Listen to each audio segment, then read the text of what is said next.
Hi, my name is Sarah Saar. I'm a registered dietitian and the Nutrition, Health, and Wellness Agent for K-State Research and Extension, Sedgwick County. Thank you for joining us tonight. I hope you were able to watch the kickoff video and watch us make some yummy recipes. If you weren't, be sure to look on the YouTube channel to see how we made hummus, tabbouleh, and tzatziki sauce. Tonight we are going to make 2 entrees, a salad, and a snack. I encourage you to pick one of these recipes and prepare this week. These recipes are nutrient-dense foods and a great way to add variety into your everyday eating. So the first recipe we're going to make tonight is called Tuscan white bean soup. This recipe serves 6. It's a great source of protein, fiber, and those heart-healthy fats. This recipe could be served nicely with a side salad to make it a complete meal. So let's get started. You will need 4 carrots cut into 1-inch pieces, 1 large onion diced, 2 tablespoons olive oil, 1/2 teaspoon dried oregano, 1/2 teaspoon of dried basil, 1/4 teaspoon of Greek seasoning, 1/4 teaspoon of dried rosemary, 4 tablespoons tomato paste, 2 15-ounce cans of cannellini beans, 4 cups low-sodium chicken stock, and 4 cups of fresh spinach. The very first thing we're going to do before we start cooking is wash our hands for 20 seconds with warm, soapy water. So I'm going to start by adding 2 tablespoons of olive oil to my pot. I'm not going to turn on the stove just yet. Next, I'm going to wash the carrots and then peel them, making sure to remove any bad spots. Then I'm going to remove the ends of the carrots and then cut them into 1-inch pieces and put them in my pan. Next, I'm going to cut up my onion. I like to cut it in half and then remove the skin.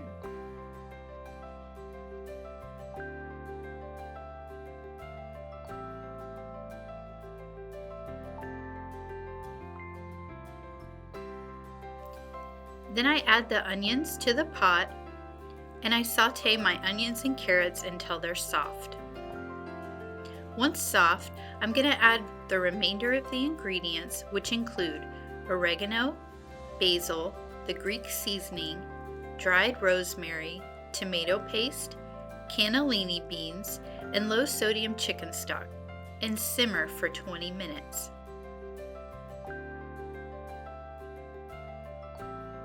After 20 minutes, I check to see if the liquid is reduced and slightly thickened. If so, I add the spinach and simmer for 5 more minutes. The Tuscan white bean soup serves 6. This is a good source of protein and fiber, as well as those heart-healthy fats. If you're making this meal, you could add a nice salad to go with it. So while we're waiting for the soup to finish cooking, we're going to go ahead and start our Greek salad. This recipe makes 4 servings and it's a great source of fiber as well as includes those heart-healthy fats. So for this recipe, you will need 4 medium-sized tomatoes cut into wedges, 1 English cucumber cut in half and thinly diced, 1 large green bell pepper cored and thinly sliced, 1 small red onion peeled and thinly sliced, 1 cup Kalamata olives, 3 to 4 tablespoons of olive oil, 2 tablespoons of red wine vinegar, 1 tablespoon dried oregano plus extra for serving, a pinch of sea salt, which is optional, and 5 ounces of feta cheese. So I'm going to start by washing my tomatoes, cucumber, and bell pepper. To cut my tomatoes, I cut the top off and then I take the flat side and put it down on the cutting board. I cut the tomato in half and then I cut it in half again, and then I dice it up and put it in the bowl. Next, I cut off the ends of the cucumber and cut it in half. Then I cut into thin slices and again add to the bowl.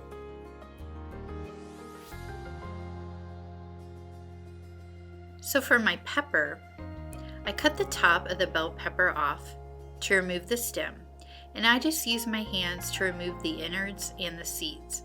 Sometimes I wash off the remaining seeds. Then I cut my pepper in half then into thin strips, and again add to the bowl. Now I'm going to cut my onion in half and remove the skin. Then I lay the flat side of the onion down and cut into thin strips. And then it goes in the bowl. So now I have the tomato, cucumber, pepper, and onion in the mixing bowl. And I go ahead and add the 1 cup of Kalamata olives and combine.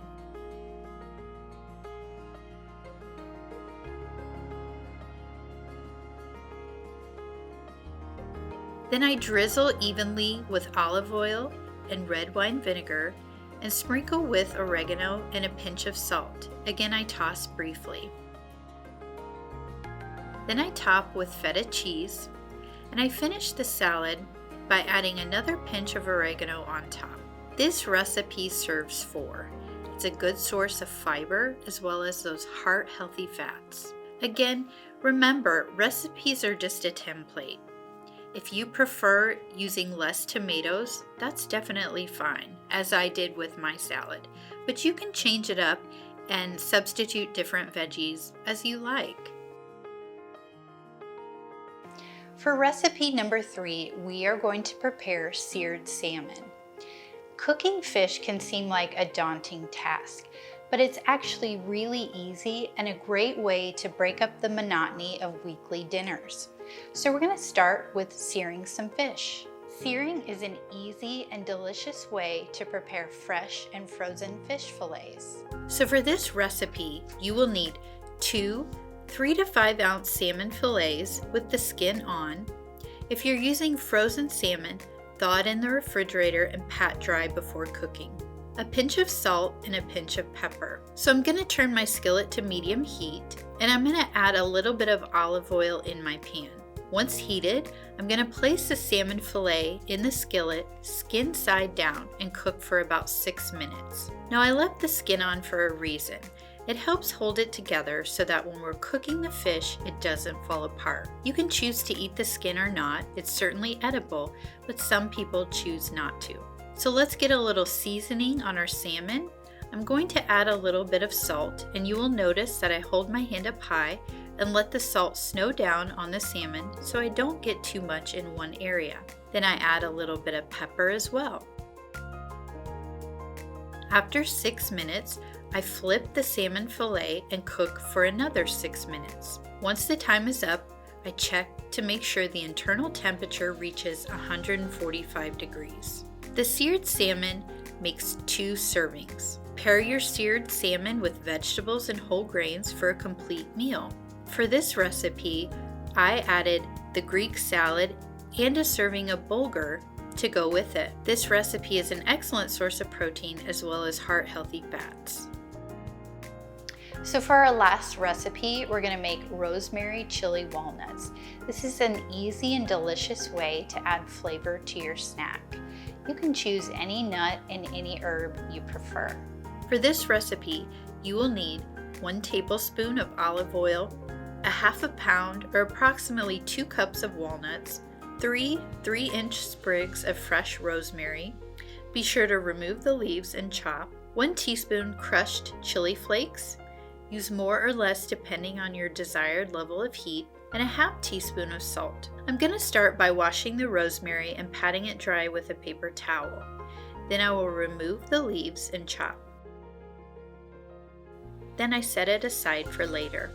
Next, I put my skillet on medium heat and I go ahead and heat the olive oil. When the olive oil is heated, I add the walnuts, making sure to stir to coat the walnuts with the oil.